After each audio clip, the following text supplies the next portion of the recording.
First Contact Protocol. The alarm bells screamed across the bridge of the hegemony warship Eternal Dominion. Admiral Vorthak's four eyes widened as he stared at the readings on his command screen.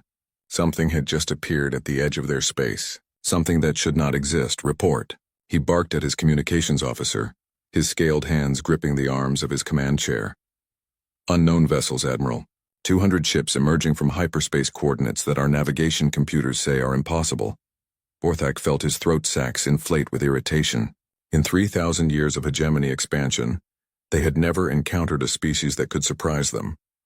The galaxy belonged to the Hegemony Council. 12 powerful alien races had joined together to rule over hundreds of lesser species. They had the best technology, the strongest weapons, and the most experienced military commanders in known space. "Show me," Vorthak commanded. The main screen flickered to life, displaying the tactical readout. The unknown ships were strange. They had sleek designs that looked almost organic, with smooth curves instead of the angular shapes that most spacefaring races preferred. Their hulls seemed to shift and change color as Vorthak watched, making it difficult to get accurate sensor readings. "What species are they?" Vorthak asked his intelligence officer. "Unknown, sir. The ship designs don't match anything in our databases. Their technology signatures are unusual." Vorthak's mandibles clicked together in thought. This was perfect. The hegemony was always looking for new species to conquer, fresh worlds to exploit, new technologies to steal, and more slaves to work in their factories. These unknown aliens had just delivered themselves right to his doorstep. "Signal the fleet," he ordered. "All ships are to form attack formation. We'll give these newcomers a proper hegemony welcome." Around the Eternal Dominion, 2,000 hegemony warships began to move. They were massive vessels, some over 5 kilometers long, bristling with weapons and protected by energy shields that could deflect asteroid impacts. The combined firepower of the fleet could crack a planet's crust or boil away an ocean. Vorthak opened a communication channel to the unknown ships. His voice carried the arrogance of a species that had never known defeat. "Unknown vessels, you have entered hegemony space without permission. Surrender immediately and prepare to be boarded. Resistance will result in your complete destruction." For a long moment there was only silence. Then a voice responded. It spoke in perfect hegemony standard, though the accent was strange. The voice belonged to a female, which surprised Vorthak. Most civilized species didn't let females command military vessels. "This is Commander Sarah Chen of the Human First Expeditionary Fleet. We are explorers, not conquerors. We suggest you reconsider your hostile posture." Vorthak laughed, a sound like grinding metal. "Humans? Never heard of you. And I don't take suggestions from prey species. Last chance to surrender." "I see," came the calm reply. "Then perhaps a demonstration is in order."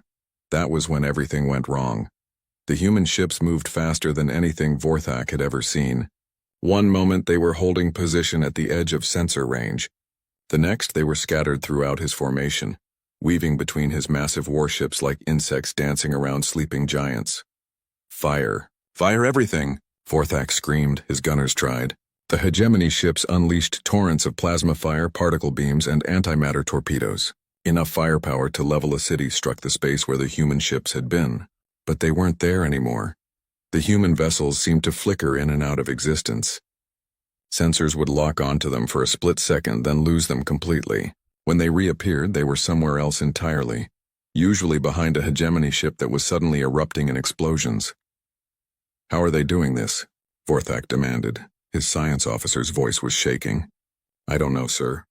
Their ships appear to be using some kind of quantum displacement technology. They're not moving through normal space. They're stepping outside of it." A human ship materialized directly in front of the Eternal Dominion. It was tiny compared to Vorthak's flagship, no bigger than a hegemony fighter craft. But when it fired, the Eternal Dominion's shields collapsed instantly. The blast punched through 3 meters of armored hull like it was paper. Warning lights flashed across the bridge. "Shield generators offline. Hull breach on decks 40 through 50. Casualties mounting." Around them, the rest of the hegemony fleet was dying. The human ships moved with perfect coordination, as if they shared a single mind.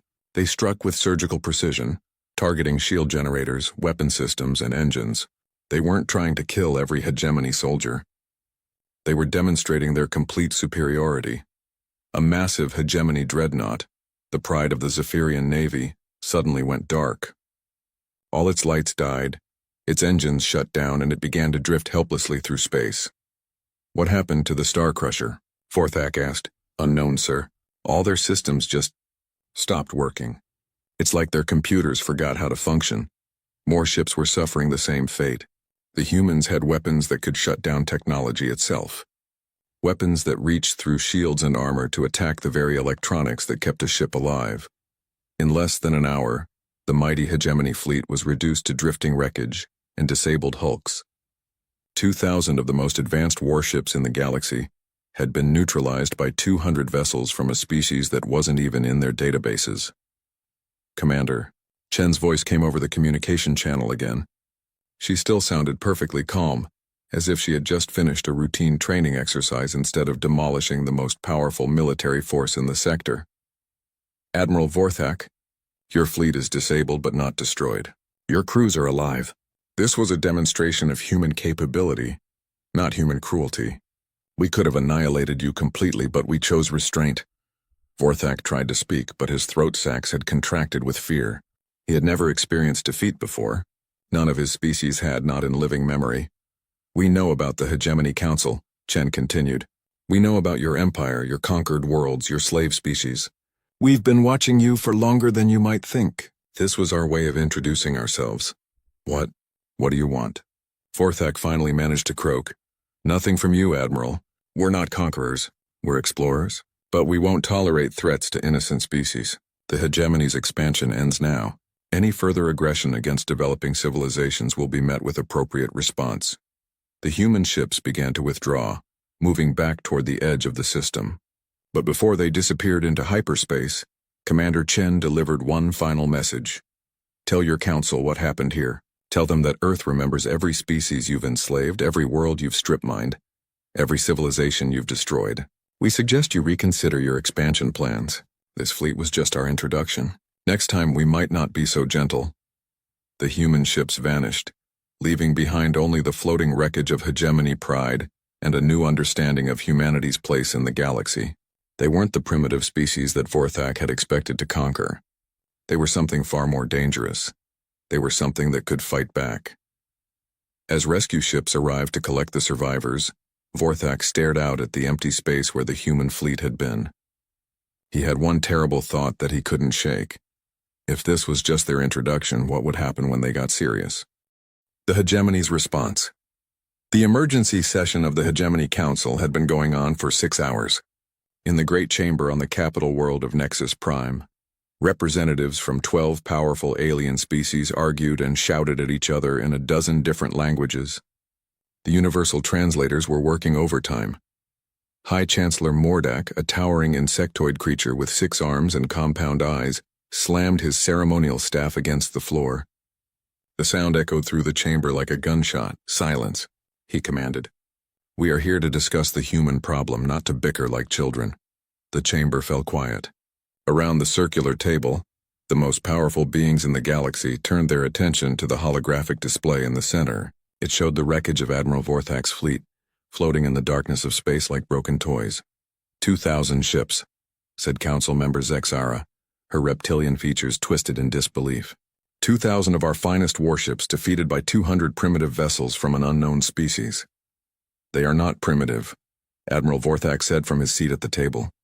The proud Kethani warrior looked like he had aged a decade in the past week. His scales had lost their shine and his 4 eyes were dull with shame. "Their technology is beyond anything we've ever encountered." Council Member Thyros, representing the Machine Intelligence Collective, processed data at lightning speed before speaking.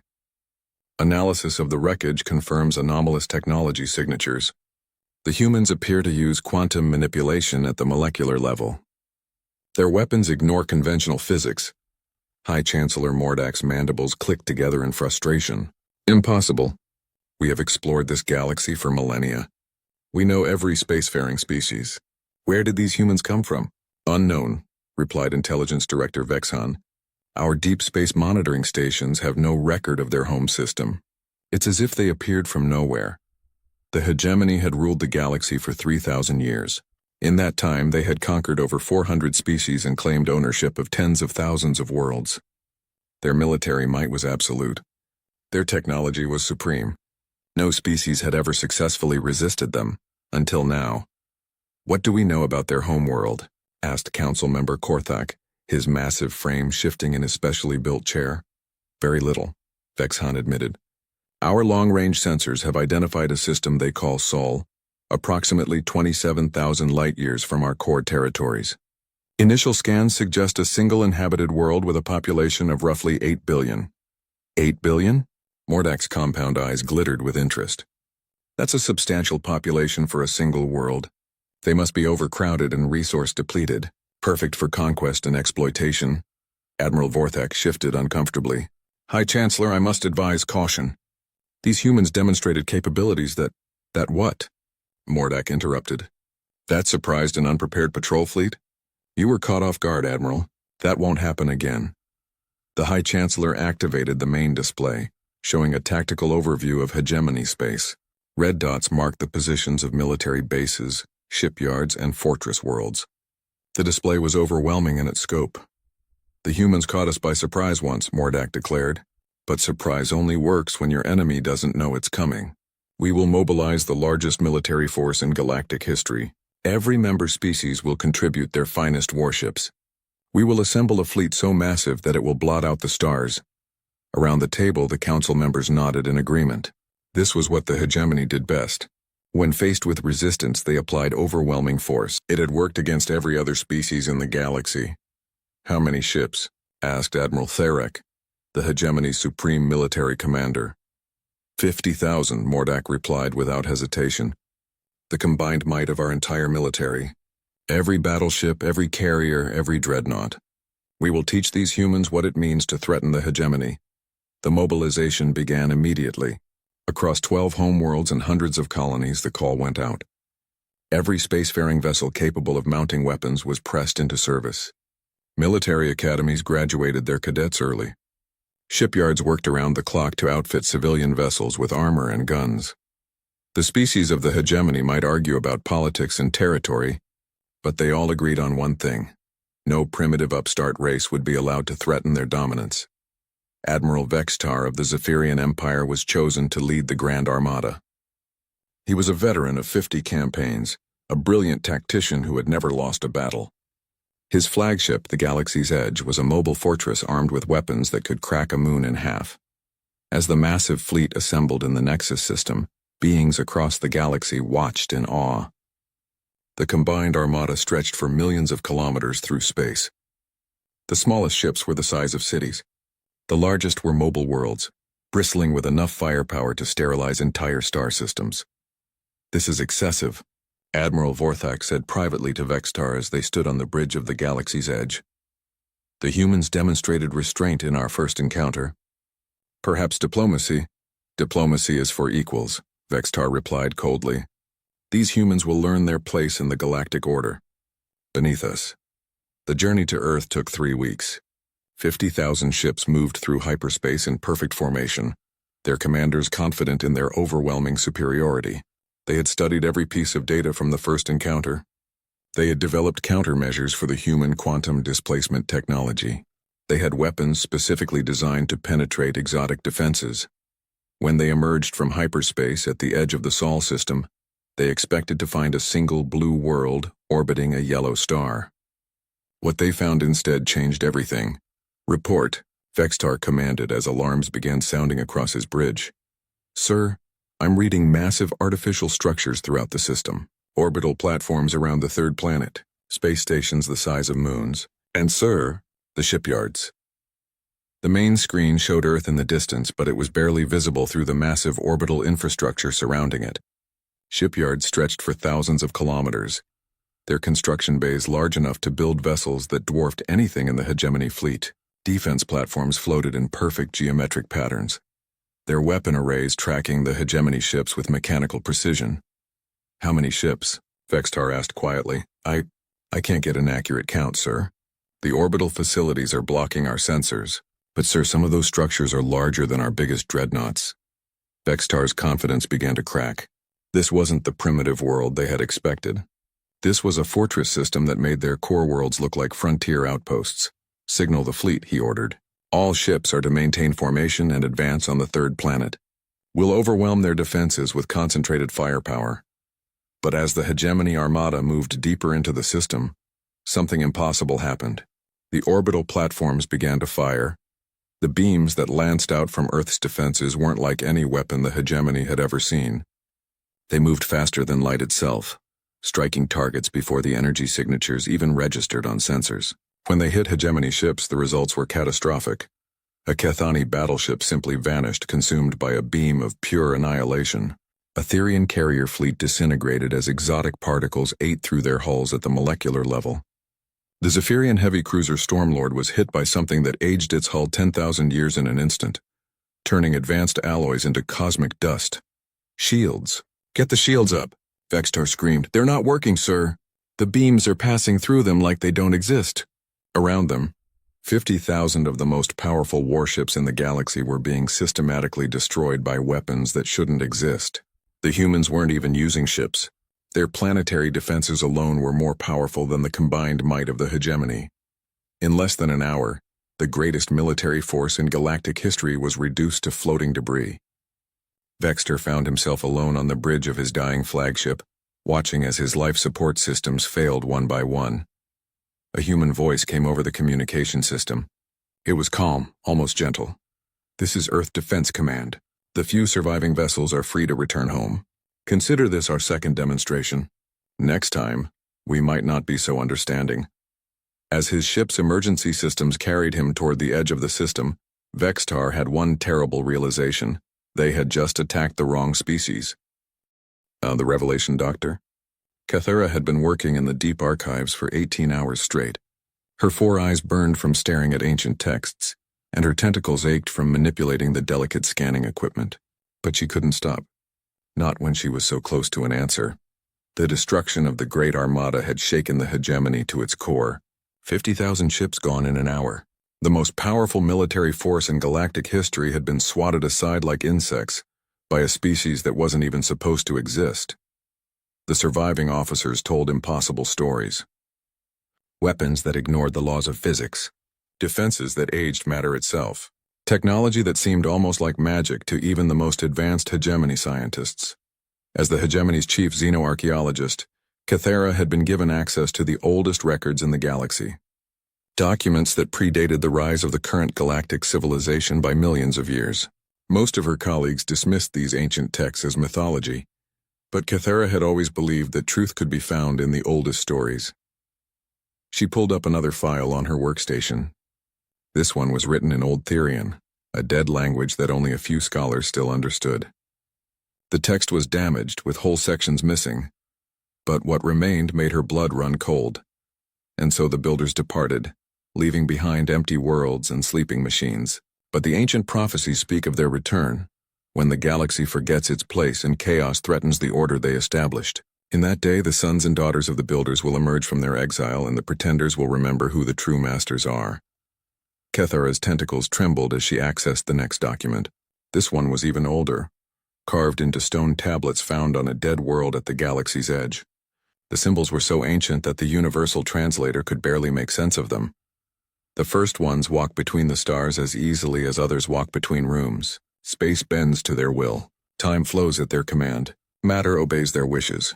They are the architects of reality, the shapers of worlds, the masters of the quantum foam. She had been finding references like this for hours, scattered across dozens of different worlds, written by species that had died out millions of years before the hegemony was even formed.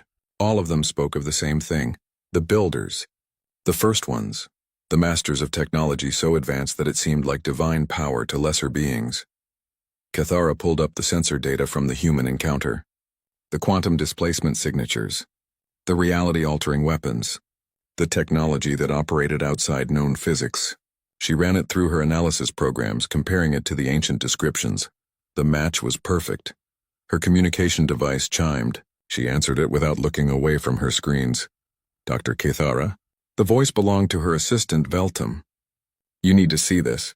We're getting reports from the border systems. Human ships have been spotted." "How many ships?" Cathara asked. "That's just it, Doctor. It's not a fleet. It's just a few ships, but they're different. They're not like the vessels that destroyed our Armada. These ones are smaller, sleeker. And Doctor, they're not using hyperspace. They're just appearing. Kithara felt her hearts racing. Send me the sensor data immediately. The files arrived within minutes. Kithara studied the readings with growing excitement and terror. The human ships weren't moving through normal space at all. They were phasing in and out of reality itself, stepping between dimensions like beings from myth, just like the ancient texts described. Her hands shook as she opened a secure channel to the Hegemony Council. High Chancellor Mordak answered immediately, his compound eyes reflecting his desperation. Dr. Kithara, please tell me you found something, anything that can explain what we're facing. I have, High Chancellor, she replied, but you're not going to like it. She transmitted her findings to the council chambers. Ancient texts appeared on screens throughout the building, accompanied by her analysis of the human technology signatures. The humans aren't a new spacefaring species, she explained. They're the descendants of the builders, the first ones, the original masters of this galaxy. The silence that followed was deafening. That's impossible, Mordak said finally.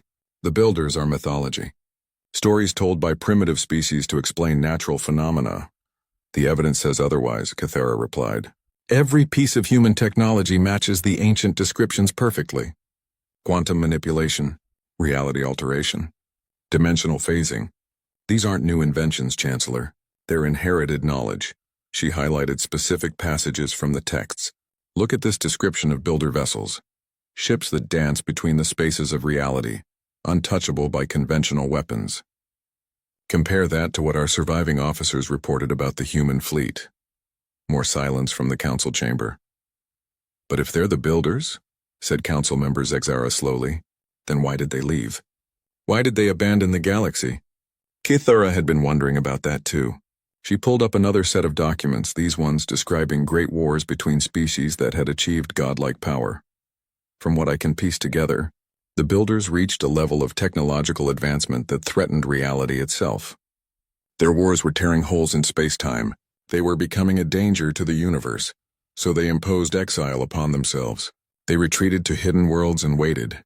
Waited for what? Mordak demanded. For the galaxy to mature. For younger species to develop wisdom along with power. But Chancellor, that's not what happened. Instead, we created the hegemony. We became conquerors and slavers. We proved that we learned nothing from their example.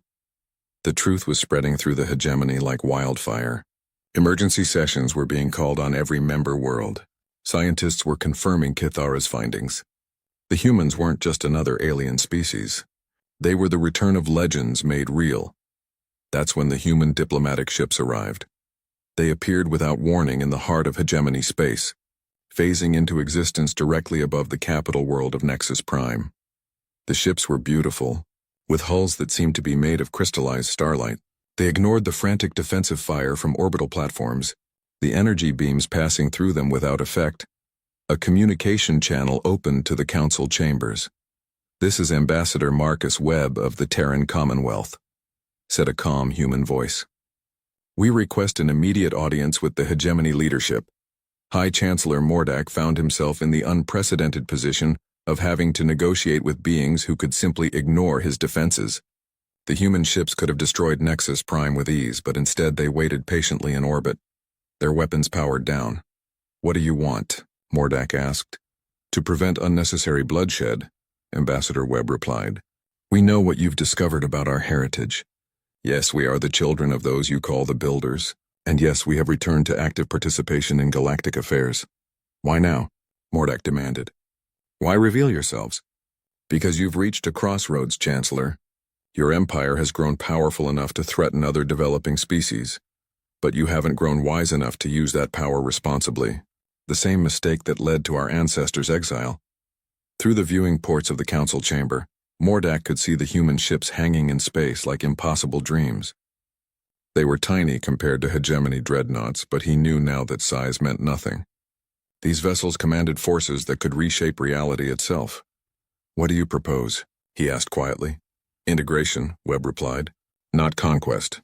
Not subjugation. A new galactic community based on cooperation instead of domination. The hegemony's expansion ends now. Your member species will have the choice to join the Commonwealth or remain independent. But the age of forced conquest is over. And if we refuse? The human ambassador was quiet for a long moment. When he spoke again, his voice carried the weight of eons. Then you will discover why our ancestors chose exile over war. The demonstration you witnessed at Earth was our defensive systems operating at minimum power. You have not yet seen what we can do when we choose to act instead of react. As if to punctuate his words, more human ships began appearing throughout hegemony space. Not fleets, but individual vessels that phased into existence above major worlds and military bases. Each one was different, with designs that seemed to shift and change as they moved. The message was clear. The humans could be anywhere, anytime. The hegemony's vast empire was no longer their own. Dr. Kythera watched from her archive chamber as history unfolded. The ancient prophecies were coming true. The children of the builders had returned, and the galaxy would never be the same. How the 10 fleets unveiled. The war declaration came exactly 1 week after Ambassador Webb's ultimatum expired. High Chancellor Mordak stood before the emergency assembly of the Hegemony Council, his compound eyes burning with desperate fury. Behind him, holographic displays showed the chaos spreading across their empire. Member species were in revolt. Colonial governors were declaring independence. Military commanders were defecting to join something called the Terran Commonwealth. They gave us no choice, Mordak declared to the assembled representatives. The humans demand our complete surrender. They want us to abandon everything our ancestors built. They expect us to bow down to them like slaves. Around the great chamber, voices rose in anger and fear. The proud species of the hegemony had never known defeat. The very idea of submission to another power was unthinkable. We still have our core fleets, Admiral Thirek reported. Nearly 2 million ships scattered across our territory. If we can bring them together? No, interrupted Dr. Kythera from her place at the Research Council table. You don't understand what we're facing. The humans aren't just technologically superior. They're operating on a completely different level of reality. Mordak's mandibles clicked in irritation. Enough of your ancient mythology, Doctor. These humans bleed and die like any other species. We've captured some of their people from disabled ships.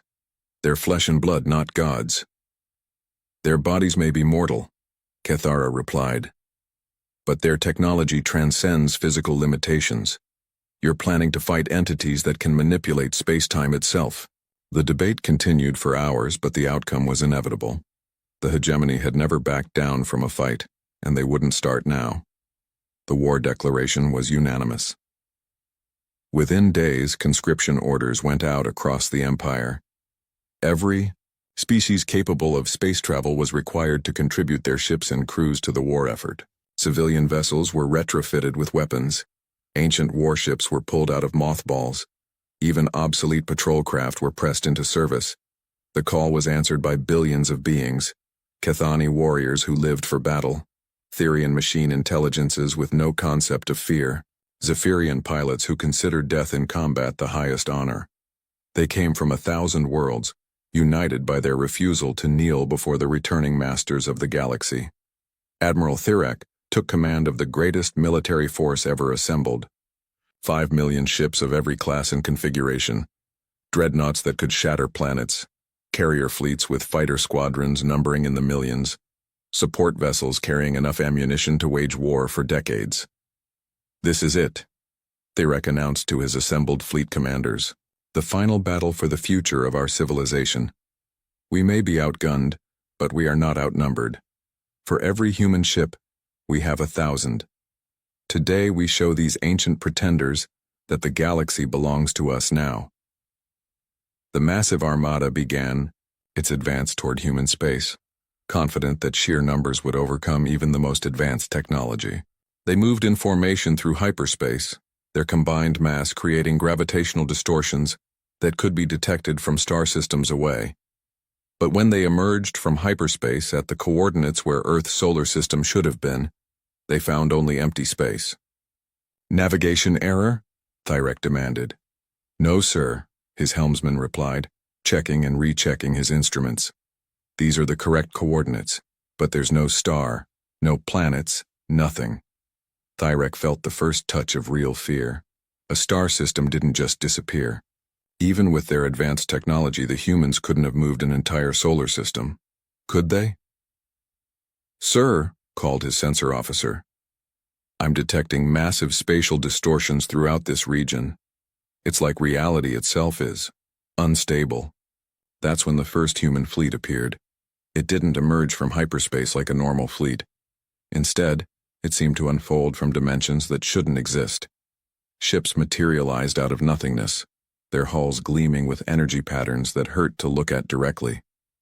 "Ghost Fleet," came a calm voice over the communication channels. "Designation, stealth and infiltration. You are trespassing in Commonwealth space." The human ships were unlike anything the hegemony had seen before. They flickered in and out of visible existence, phasing between dimensions. When hegemony weapons fired at them, the energy beams passed harmlessly through empty space. But the human return fire was devastatingly real. Invisible weapons reached out to touch hegemony ships, and wherever they struck, the vessels simply ceased to exist. Not destroyed, not vaporized. They were erased from reality as if they had never been built. "All ships, evasive maneuvers," Thirek ordered. "Concentrate fire on—" He never finished the sentence. A second human fleet had appeared behind them. This one was different. Massive ships that dwarfed even the largest hegemony dreadnoughts. Their hulls were black as space itself, and strange energies crackled between weapon arrays that defied description. "Titan Fleet," announced another voice. "Designation, World Crackers. Stand down immediately or face complete annihilation." Admiral Thyrek had commanded fleets for over a century. He had seen weapons that could melt continents and shields that could deflect stellar radiation. But nothing, in his experience, had prepared him for what the Titan Fleet unleashed. A single shot from one of their weapons struck a hegemony battle group.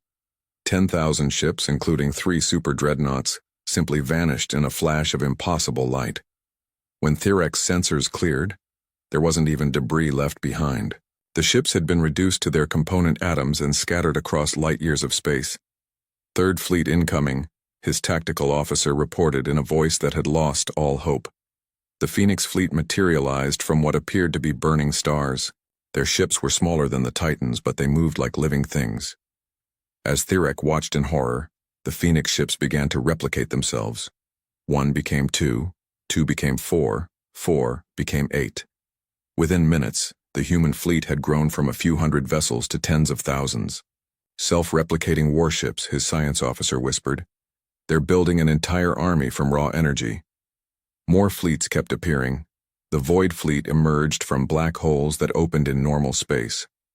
The Storm Fleet rode waves of exotic matter that turned space itself into a weapon. The Crystal Fleet sang songs that shattered hegemony hulls at the molecular level. Each fleet was different. Each one represented a different aspect of human military doctrine, and each one was more impossible than the last. "How many?" Thyrek asked weakly. 10 fleets total, sir," his sensor officer reported. "Each one larger than our entire armada." The human fleet surrounded the hegemony forces like a sphere of deadly stars. Admiral Thyrek found himself facing down technology that made his own weapons look like stone knives. Beings who had inherited the power of gods and learned to wield it with precision. "This is Admiral Sarah Chen of the Human Defense Force," came a new voice. "Admiral Thyrek, you are completely surrounded and outgunned. Your forces are no match for our capabilities. I'm offering you one chance to surrender." Thyrek looked around his bridge at the faces of his crew. Beings from a dozen different species, all united in their shock and terror. They had come here expecting to fight ships and soldiers. Instead, they found themselves facing forces that could rewrite the laws of physics. "You said 10 fleets," Thyrek said slowly. "Are these all of your military forces?" There was a pause before Admiral Chen replied, and when she did, Thyrek could hear something that might have been amusement in her voice. "Admiral, these 10 fleets represent our local defense force, what you call our home guard. The majority of human military assets are deployed elsewhere in the galaxy, maintaining peace and protecting developing civilizations." The words hit Thyrek like a physical blow. Everything they had seen, all this, impossible technology and overwhelming firepower, was just Earth's neighborhood watch. The humans had forces so vast and powerful that they could simultaneously police an entire galaxy while maintaining enough ships to crush the hegemony without effort. "I surrender," Thyrex said quietly. "All ships, stand down weapons and prepare to be boarded," came the order across hegemony communication channels. As human vessels moved to take control of the surrendering fleet, Thyrex had one final, terrible realization. The humans hadn't needed to reveal their 10 fleets. They could have ended the war with their orbital defenses alone. This had been a demonstration, a message to the galaxy that the age of conquest was truly over. The children of the builders had returned, and they had brought peace at the point of a sword that could cut through reality itself. New Galactic Order. The surrender ceremony took place in the ruins of the hegemony's greatest military academy, on Nexus Prime. Admiral Thyrex stood before a simple table, his proud uniform stripped of medals and rank insignia. Across from him sat Ambassador Marcus Webb, looking remarkably ordinary for someone representing beings who could reshape reality. "The war is over," Webb said simply. "Your fleets have been disabled, not destroyed. Your crews are alive and will be returned to their homeworlds, but the hegemony as a political entity ceases to exist as of this moment." High Chancellor Mordak, his compound eyes dim with defeat, signed the surrender documents with shaking claws. Around him, the council members who had once ruled hundreds of worlds now sat in stunned silence. "What happens to our people?" Mordak asked. "That depends on them," Webb replied. "Each species will be given a choice.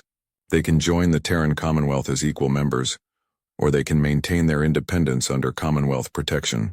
What they cannot do is continue the practices of conquest and subjugation." Dr. Kethara, who had been quietly observing from the side of the room, stepped forward. "Ambassador, may I ask a question?" Webb nodded. "Of course, Doctor. Your research into the Builder archives has been invaluable. The ancient texts speak of your ancestors' power to alter reality itself. We've seen glimpses of this technology, but I suspect we've barely scratched the surface. How much of your true capability have you revealed?"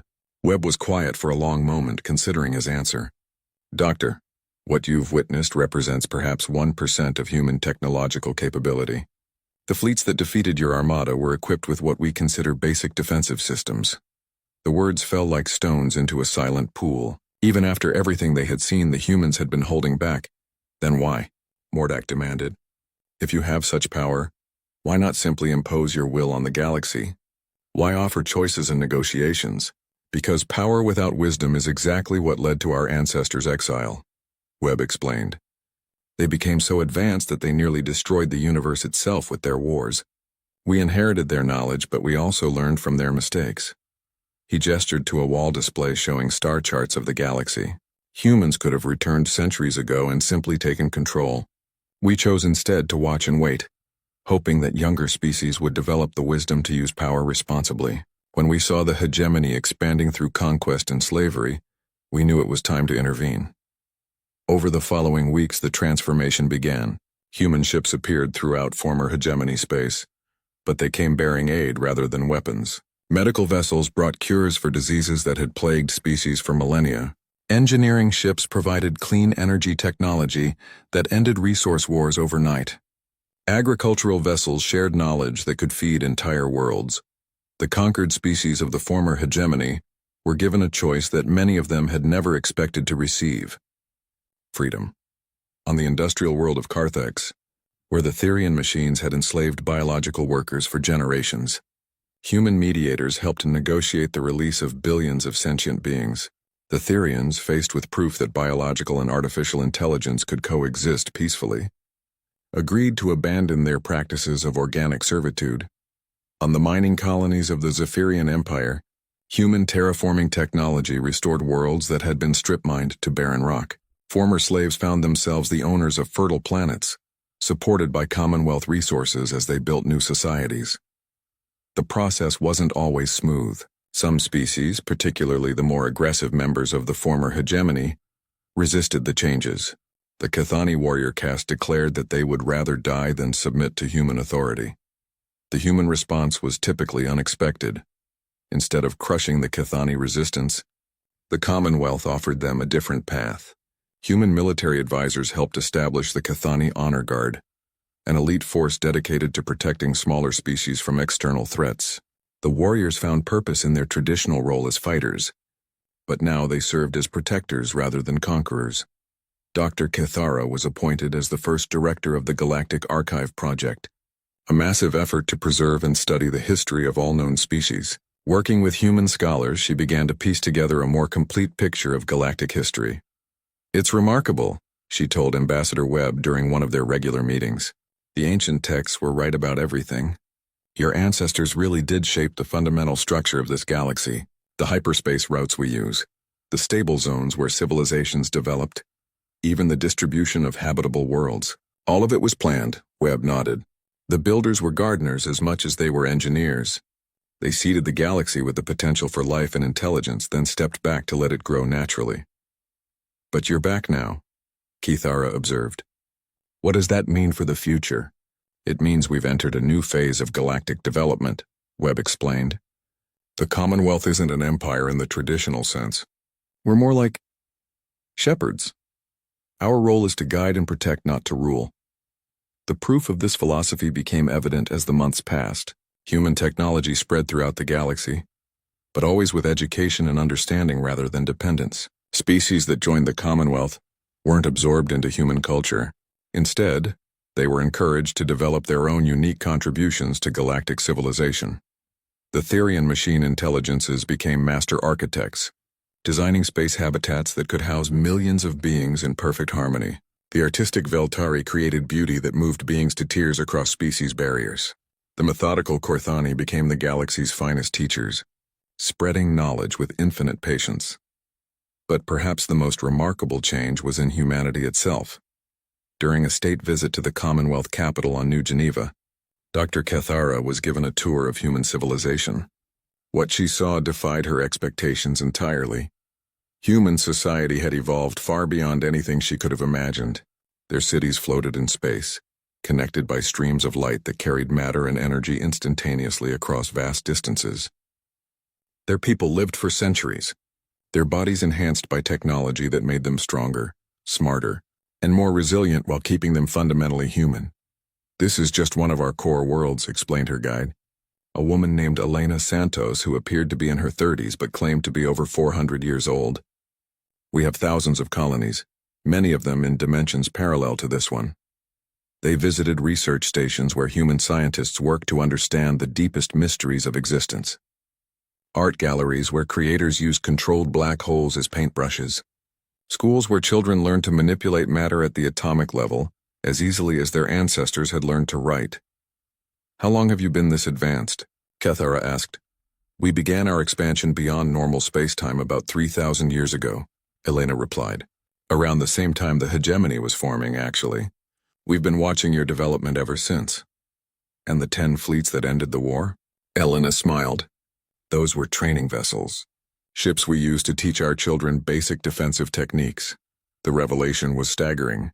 Everything the hegemony had seen, all the impossible technology and overwhelming power, had been the equivalent of a school exercise for human civilization.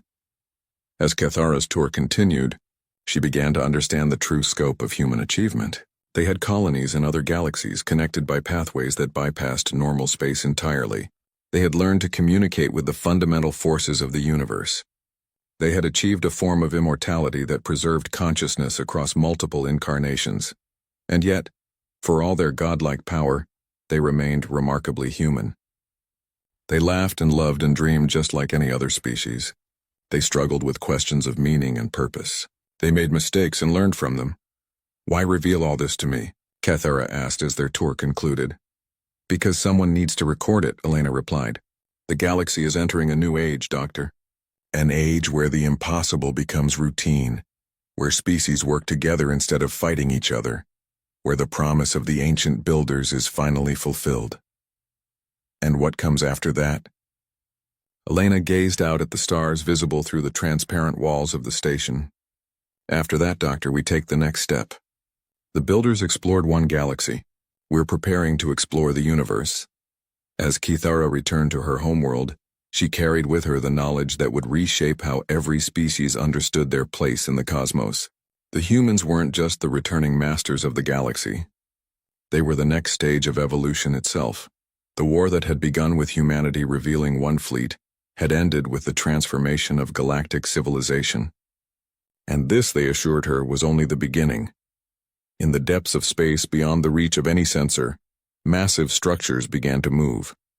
Ships that were themselves entire dimensions, carrying exploration fleets toward distant galaxies. The children of the builders were ready to claim their inheritance. Not just one galaxy, but the entire universe itself. The age of conquest was over. The age of exploration had begun,